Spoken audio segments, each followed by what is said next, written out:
আচ্ছা, আপনারা তো আজকে এম্বাসিতে পাসপোর্ট করতে আসছেন, হ্যাঁ, জাপান এম্বাসিতে পাসপোর্ট করতে আইসা আপনারা কি কি সুযোগ সুবিধা পাইলেন যদি বিস্তারিত একটু বলতেন, যে যারা যারা আবার যারা পাসপোর্ট রিনিউ করতে আসবে, হ্যাঁ, তারাও কি এরকম সুযোগ সুবিধা পাইবে কিনা, আপনারা যেই সুযোগ সুবিধাটা পাইছেন যদি এটা একটু বিস্তারিত বলতেন ভিডিওর মাধ্যমে।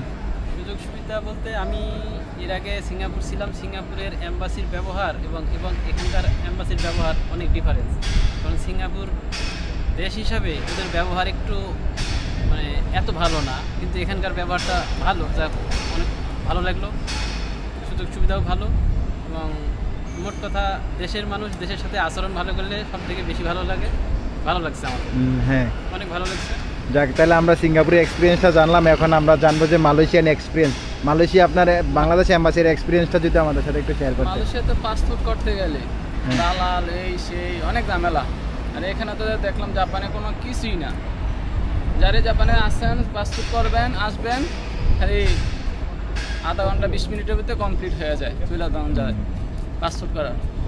এটা জাপানের অনুমতি, এটা অন্যরকম, অন্য দেশ থেকে। ঠিক আছে, তাইলে আপনারা সুযোগ সুবিধা ভালো পাইছেন জাপান এম্বাসিতে। ঠিক আছে। তারপরে জাপানে আপনার এম্বাসির জায়গাটা অনেক সুন্দর, দেখতে খুব সুন্দর। আপনারা মনে হয় বাংলাদেশে আছে। আমি দুজনের কাছে দুটো এক্সপিরিয়েন্স শুনলাম। একটা হচ্ছে যে এক চাচা ছিল সিঙ্গাপুরের এক্সপিরিয়েন্স এবং মালয়েশিয়ার এক্সপিরিয়েন্স। মালয়েশিয়া এবং সিঙ্গাপুর বাংলাদেশ এম্বাসি থেকে শতগুণে আমাদের জাপানের এম্বাসি অনেক ভালো আছে। তাইলে জাপান এম্বাসি থেকে আপনারা সুযোগ সুবিধা মোটামুটি ভালো পাইছেন, এটাই তো বলতে চাচ্ছেন? হ্যাঁ, অনেক। তাহলে আপনাদের দুজনকে ধন্যবাদ। যারা যারা পাসপোর্ট রিনিউ করবেন তারা অবশ্যই অনলাইনে সব কিছু অ্যাপ্লিকেশন করে চলে আসবেন।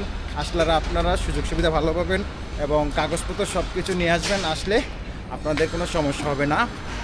ধন্যবাদ সবাইকে, ভালো থাকবেন, সুস্থ থাকবেন। আসসালামু আলাইকুম।